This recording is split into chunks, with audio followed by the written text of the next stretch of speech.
So we're going to look at the types of languages.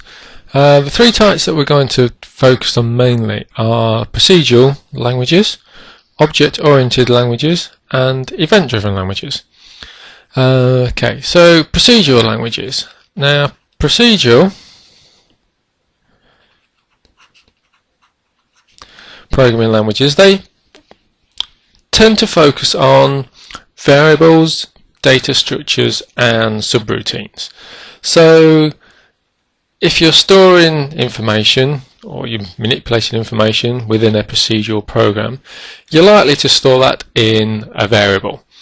Now the variables will have various different data types. You can store numbers in things like integers or floating point numbers for real numbers, character data, maybe even strings.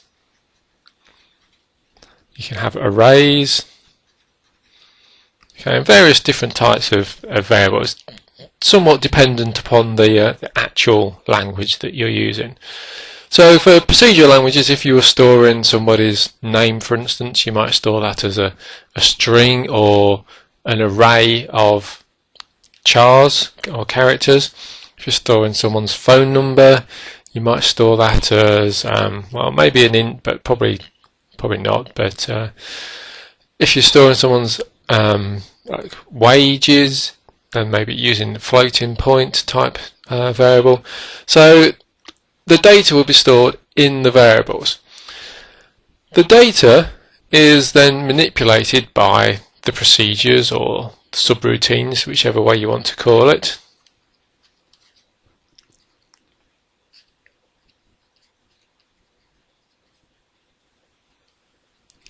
Now these procedures and subroutines are not linked to the variables.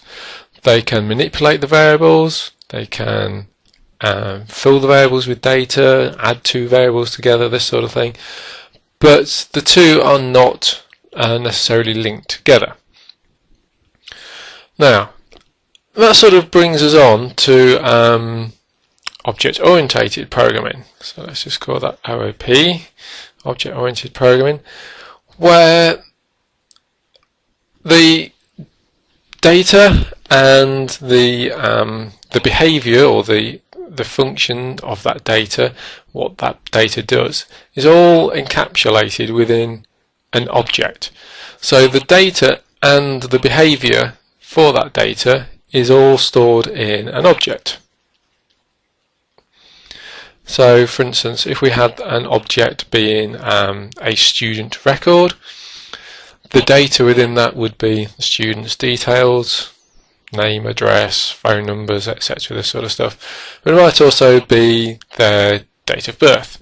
So the data in there would be the date of birth, but we could have a method or behavior that would tell us what the student's age was, based on what their date of birth is. Obviously it's better to store their date of birth because then we can just calculate their age rather than storing their age, which obviously changes every year. So the behavior for that would be stored within the object along with the data. So yeah, for instance, let's say the date of birth,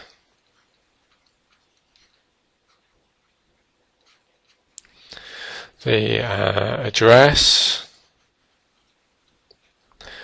and the functions to calculate that. So let's say we want to get the age of the student. Now that's all encompassed within the object. Okay, so call this the student object. Okay, so whereas the procedural language would have the date of birth, the address, etc., just stored in the variables, and we would have procedures or functions or subroutines to manipulate that data. Within object-oriented programming, the behavior and the data are all kept within the object. Okay, and lastly we will look briefly at event-driven programming.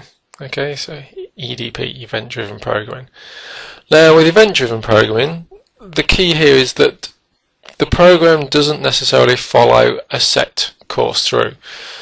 For instance, with a procedural program, we might ask the user to input some data, and then we might output the data, having manipulated it in some format.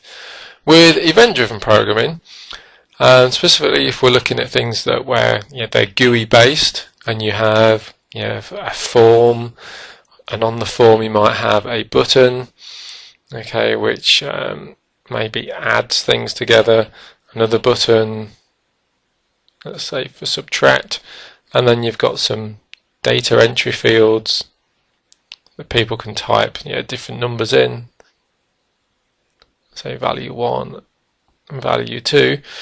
Now with event-driven programming, we don't know whether the user is going to click on the submit button first and then going to type something into the value and then click on the add button and then type something into the second value field. Whereas if we were doing this in a procedural way, we would simply try and get the first value from the user,